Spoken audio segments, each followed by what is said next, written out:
Muy buenos días. Dando cumplimiento a una asignación del programa de actualización docente de la Universidad de los Andes, hoy estaremos conversando acerca del uso de nuevas tecnologías en el aprendizaje a distancia en la educación universitaria. Somos el profesor Remigio Peña, la profesora Belkis Menoni y mi persona, el profesor Gilmore Hilson. La estrategia que empleamos para estructurar el contenido de la clase fue la siguiente. Primero seleccionamos el tema principal, luego escogimos el tipo de aprendizaje para luego planificar las etapas de la microenseñanza que vamos a enseñar a través de las plataformas digitales disponibles. En relación al tipo de aprendizaje, escogimos el aprendizaje basado en problemas, que se basa en recopilar información para luego transformarla en hipótesis que luego deben ser comprobadas. En relación a las etapas de la microenseñanza, lo primero es el problema de contexto y la pregunta orientadora, la estrategia didáctica utilizada o empleada en este caso, los niveles de la estrategia didáctica y los recursos tecnológicos disponibles. En relación al contexto y la pregunta orientadora es la siguiente. ¿Es posible iniciar estudios, entrenamientos o cursos y obtener un título sin asistir a un centro educativo? ¿Es posible hacerlo en nuestro país, Venezuela? En base a esas preguntas, estructuramos una clase. En este cuadro se puede visualizar cuál es el plan de dicha clase. Cada uno de los puntos serán explicados a continuación. Continuando con el plan de la clase, comenzaremos a dar respuestas a las preguntas orientadoras, elaborando cartografías y mapas mentales como estrategia didáctica para orientar a los estudiantes de cómo realizar estudios a distancia. Aquí se verán qué son y con qué plataformas digitales se cuentan, qué ventajas y desventajas representan realizar estudios a distancia, qué son y para qué sirven las llamadas tecnologías de información y comunicación TICs, qué ofertas existen en el mercado y muy especialmente en las universidades e institutos que se encuentran disponibles en Venezuela. Para los niveles de estrategia se estructuraron en un inicio, el desarrollo y el cierre de la clase. En el inicio de la clase, y a fin de ofrecer empatía, le daremos palabras de bienvenida y una breve presentación de cada uno, lo cual nos permitirá calibrar el nivel académico y personal de los participantes. Posteriormente, se realizará una presentación y breve resumen curricular del profesor o facilitador. Contextualizar la importancia del tema, que puede hacerse con preguntas generales al grupo, lluvia de ideas u otro mecanismo. Obtenidas estas impresiones generales, se realizará un esquema jerárquico de la clase. Hacer un pretest de conocimiento particular sobre el tema. Y al final de esta etapa se diseñará una actividad grupal o un ejercicio de relajamiento o concentración. Continuando con el inicio de nuestra estrategia, nos encontramos con la introducción del tema central.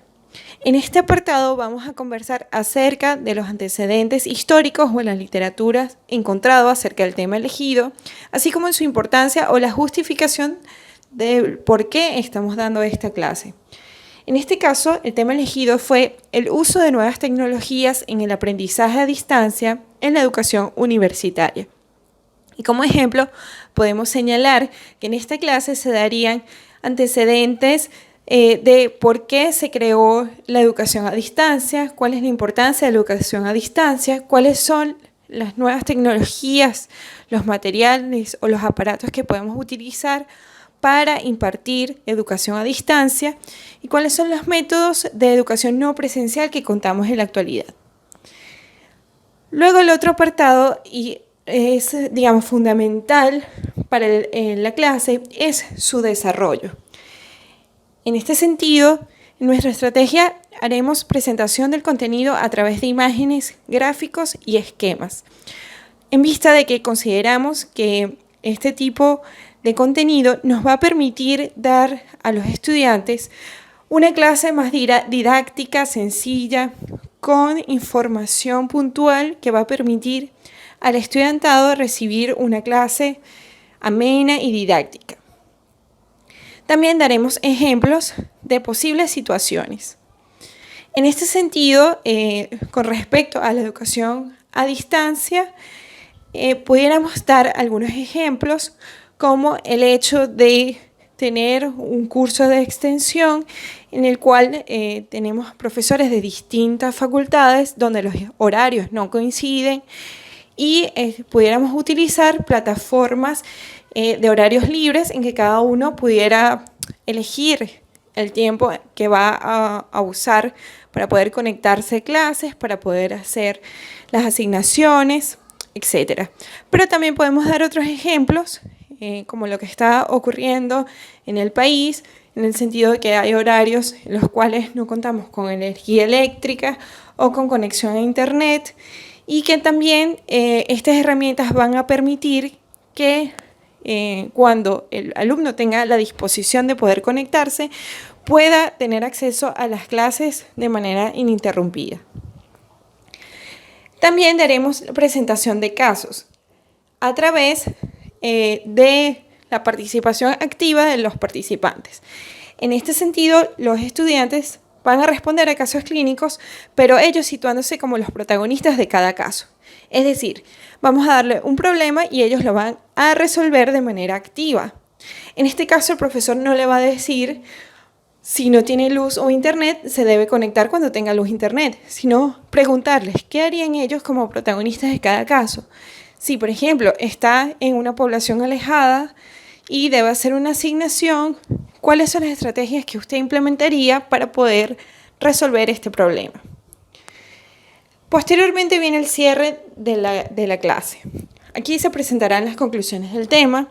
Posteriormente se dará un inicio, un espacio para rondas de preguntas y dudas. Así vamos a afianzar conocimientos y vamos a aclarar dudas que se tengan acerca de lo expuesto en el desarrollo. También se darán recomendaciones y una encuesta post-test, que generalmente son las mismas preguntas de la encuesta pre-test, donde vamos a poder evaluar si realmente nuestra información tuvo un impacto positivo y fue recibida de la mejor manera posible, ya que vamos a ver cómo algunas preguntas del pre-test van a ser cambiadas por respuestas correctas en el post-test. En la encuesta post-test también vamos a dar información que tal vez no quedó muy concreta, pero que se va a resumir en frases cortas que vamos a dar las respuestas correctas durante el cierre de la clase para que haya un reforzamiento de la información. Esto nos va a permitir también hacer una autoevaluación. Si vemos que los alumnos respondieron correctamente la mayoría de las respuestas de las preguntas del post-test, vamos a tener una autoevaluación positiva, ya que nuestra estrategia y el contenido de nuestro desarrollo llegó efectivamente a nuestros estudiantes. Por último, vamos a hacer refuerzos positivos, no solamente a la clase, sino también a nosotros como docentes. Es muy importante dar conclusiones acerca de esta planificación estratégica que hicimos como grupo. Lo principal es que debemos ser lo más ordenados posibles y seguir un esquema estratégico para que no se pierda o se difunda de mala manera la información que nosotros estamos eligiendo para impartir a nuestros estudiantes. En un primer momento debemos escoger muy bien el tema, cuáles son nuestros materiales y métodos didácticos de enseñanza y seguir un orden de inicio, desarrollo y cierre de la clase para que el estudiante tenga todas las herramientas posibles para poder aprender. Recuerden que la educación es el arma más poderosa que puedes usar para cambiar el mundo. Y nosotros como profesores tenemos el deber de ser lo más metódicos, lo más éticos y profesionales posible para que nuestros estudiantes superen a los maestros. Muchísimas gracias.